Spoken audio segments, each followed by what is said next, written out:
la discusión. Cristina. Y bueno, ¿alguien del público quiere hacer alguna pregunta? ¿Hay para que le hagan preguntas el público? Que yo no he visto por ahí micrófonos y nada. Esta es la que falta. Para que la gente haga preguntas en micrófonos o están las azafatas. Vale. ¿Alguien del público quiere hacer alguna pregunta en relación a cualquiera de las comunicaciones que se han tratado? Y no se ve nada, ¿Podrían acercarle un micrófono, por favor?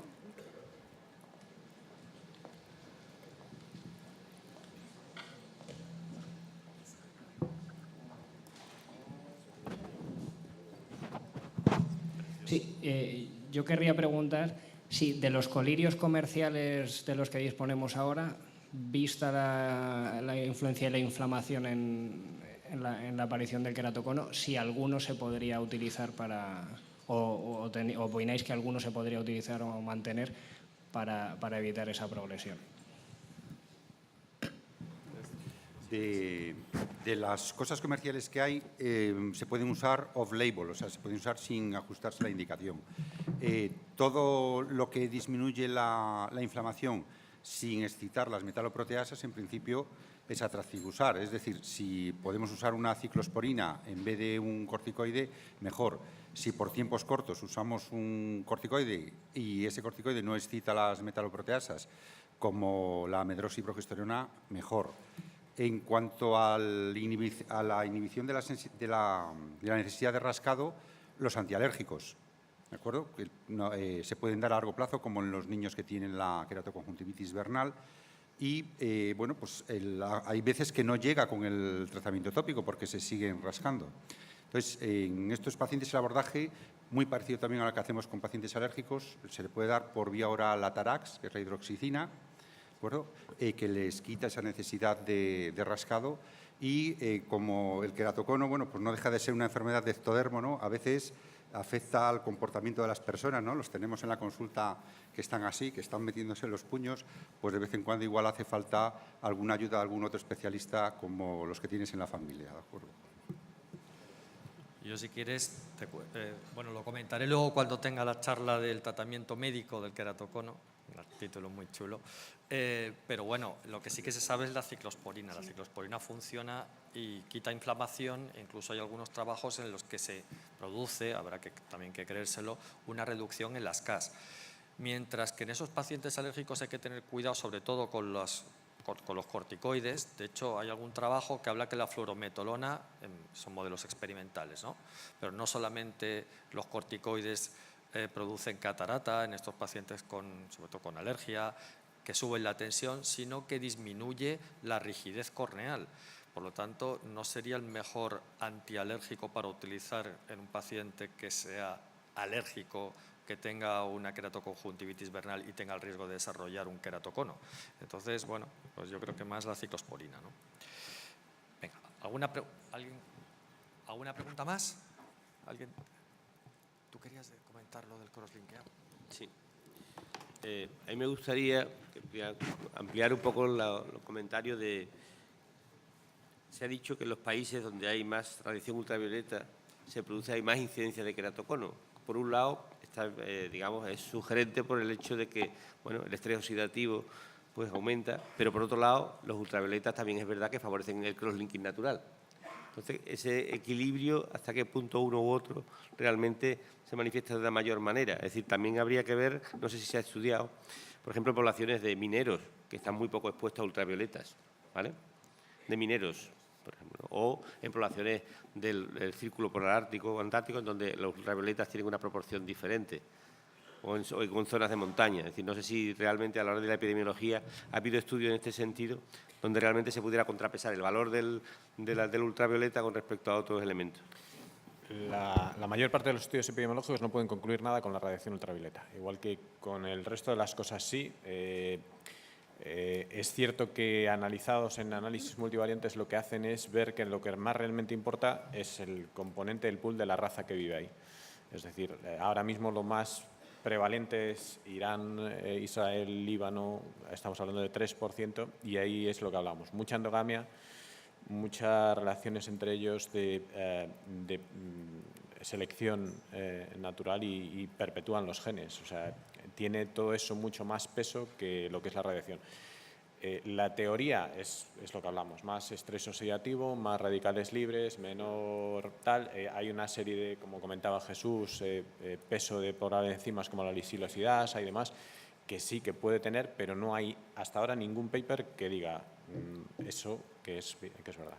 Ojalá tuviésemos más, pues eso, estudios de mineros, de gente que realmente lo pudiésemos saber, pero no los tenemos. Daros cuenta que es una combinación de factores de riesgo. Por ejemplo, en estos países arábicos lo que hay es mucho viento, inflamación asociada a la sequedad y esa necesidad de rascar. Aunque van tapados, bueno, pues hasta arriba, pues lo pueden hacer. Pero lo más llamativo en países como, vamos, de algunos de Hispanoamérica, hay otro factor de riesgo también, que es que se casan entre ellos, o sea, la parte esa de cómo vienen de fábrica está más alterada. Son países de más altitud. Hay sitios de Ecuador, de Bolivia, que, es decir, prácticamente todos están con el queratocono y, bueno, pues la combinación de todo eso es lo que da que sobre una persona que no lo iba a desarrollar o quedara fustre, bueno, pues pueda desarrollarlo de forma clínica si no entramos con nosotros por el medio y le tocamos la córnea. Claro. La globalidad es verdad, o sea, es decir, y lo llamativo es eso, que hay poblaciones de esas razas que se van a otros países y a pesar de eso tienen incidencias similares a las que tenían en sus países de origen. ¿Alguna pregunta más? Yo quería hacerle a Jesús una pregunta. A ver. Allí, ¿podrían acercarle el micro?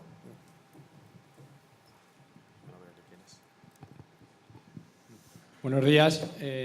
Yo quería aprovechar que en la mesa hay grandes expertos en ojo seco y en queratocono para que pudieran comentar su opinión sobre la posible relación entre el queratocono y ojo seco, ya que tienen un factor en común, que es la inflamación, y saber si pensáis que es casualidad o realmente hay una interacción entre ambas patologías.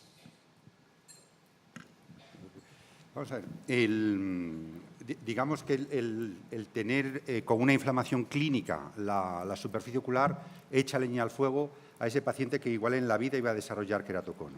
Es decir, si esa inflamación subclínica o ese estado que predispone a que bueno, pues haya una respuesta fibrótica alterada o una respuesta de regeneración nerviosa alterada, pues puede verse, digamos, acelerada por la presencia de la inflamación del ojo seco o por la presencia de la inflamación que causa unas lentes de contacto, digamos, no bien adaptadas. Bueno. Yo quería hacer una pregunta a Jesús. Si existe un reservorio de los TRK, ¿podría ser el nerve factor un posible o un potencial tratamiento para el queratocono?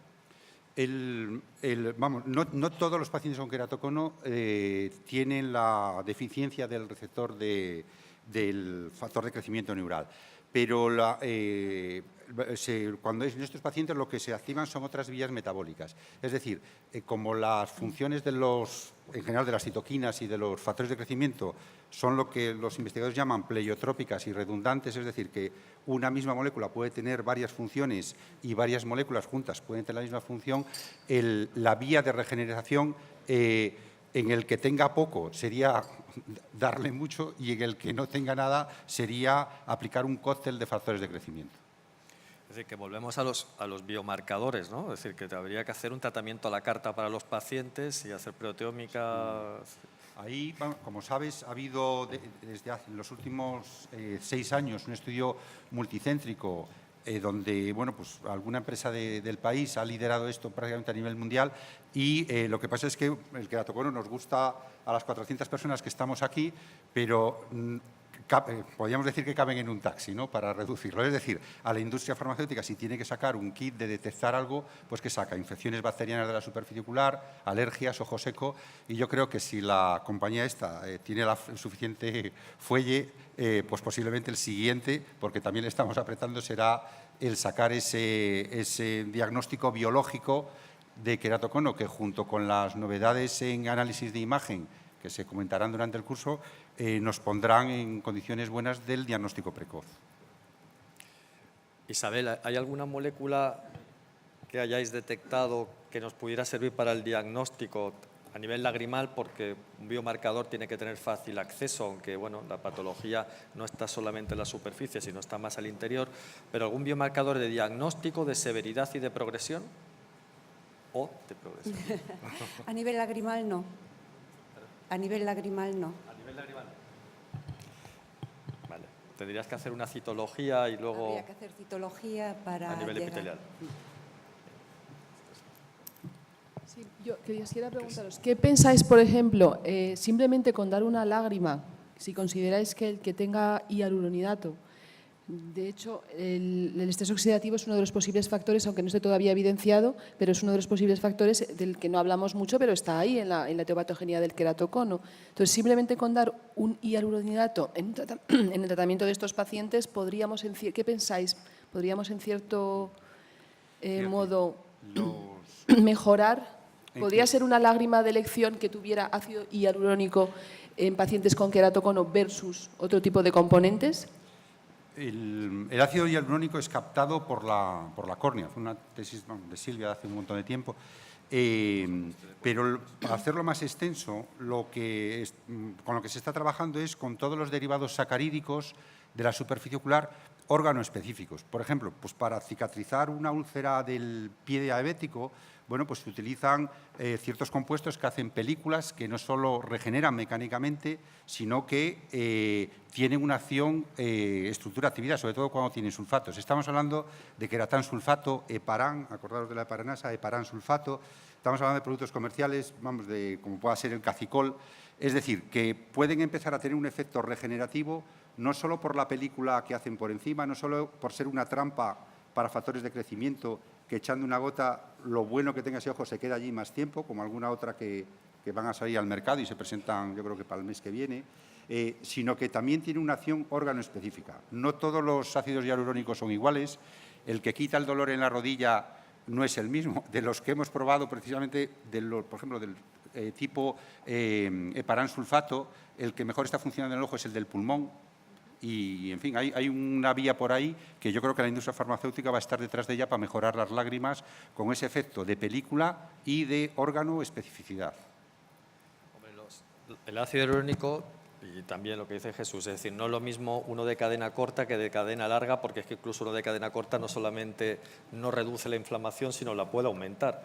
Pero bueno, hay unos receptores, los CD42, a los que se unen y tienen ese efecto antiinflamatorio. Hombre, pero como terapia para el queratocono, yo no pensaría en ello, pero sí que sería la lágrima artificial, una envase con ácido hialurónico, la que le prescribiría a ese paciente que utiliza la lente de contacto y que tiene queratocono. Pero vamos, si es ácido hialurónico y frío, no se rasca el paciente y igual la cosa bien. Bueno, si no, concluye, venga. Bueno, pues muchas gracias a todos los participantes y la verdad es que sí, estamos en tiempo. Estamos por terminada la mesa. Gracias a todos.